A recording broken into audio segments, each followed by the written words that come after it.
Hello दोस्तों, आज एक नई वीडियो के साथ मैं आपकी खिदमत में हाज़र। आज की वीडियो में हम बात करेंगे लोड बेरिंग वॉल और फ्रेम स्ट्रक्चर के दरमियान में क्या फ़र्क है। वो फ़र्क जो हर एक इंजीनियर को, स्टूडेंट को और घर बनाने वाले को जानना चाहिए। कंस्ट्रक्शन करने वाले बंदे को इस बारे में लाजमी पता होना चाहिए। तो चलें वीडियो को स्टार्ट करते हैं। तो सबसे पहले हम बात करेंगे लोड बेरिंग वॉल्स के बारे में, लोड बेरिंग वॉल स्ट्रक्चर के बारे में। ये वो स्ट्रक्चर होता है जिसमें पूरी इमारत का वज़न दीवारें उठाती हैं। इसमें ना तो कॉलम होते हैं ना ही बीम। इसमें जो लोड होता है वो सिर्फ दीवारों पर होता है और दीवारों से होते हुए फाउंडेशन में मुंतकिल हो जाता है। ये हमारे पास लोड बेरिंग स्ट्रक्चर होता है।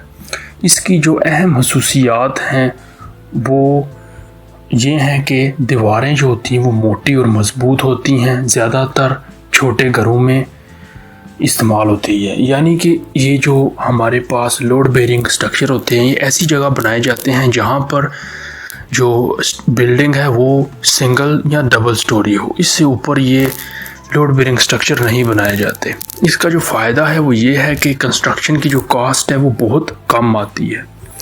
नेक्स्ट हम बात करेंगे फ्रेम स्ट्रक्चर के हवाले से।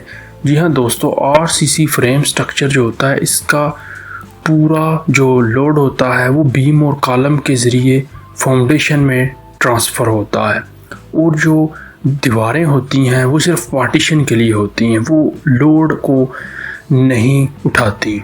इसकी अब खसूसियात की बात करें तो आरसीसी कॉलम्स और बीम्स इसमें होते हैं और इसमें हम 3 या 3 से ज़्यादा यानी कि मल्टी स्टोरी बिल्डिंग्स इसी स्ट्रक्चर फ्रेम स्ट्रक्चर की तरह ही बनती हैं, यानी इसी को यूज़ करके हम बनाते हैं।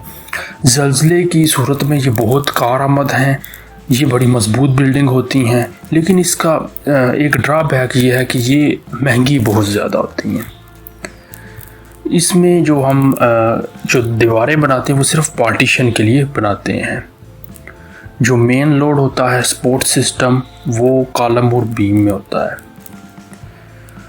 अर्थक्वेक के लिए सेफ होती हैं और इसका डिज़ाइन भी बड़ा फ्लेक्सिबल होता है। अब सवाल ये आता है कि इनमें से कौन सा स्ट्रक्चर जो है वो सबसे बेहतर है। जैसा कि मैंने पहले भी आपको बताया, अभी फिर बता रहा हूँ कि अगर छोटे आप घर बना रहे हैं तो छोटे घर के लिए, यानी ऐसे घर जो सिंगल स्टोरी या डबल स्टोरी पे हों और जिनका एरिया कम हो, वहाँ तो लोड बेरिंग वॉल अच्छी हैं। और जहाँ 3 से ऊपर या ज़्यादा मल्टी स्टोरी बिल्डिंग हो वहाँ फ्रेम स्ट्रक्चर जो है वो ज़्यादा मजबूत है। तो ये थी दोस्तों आज की वीडियो। उम्मीद करता हूँ कि वीडियो आपको अच्छी लगी होगी, आपको समझ आई होगी।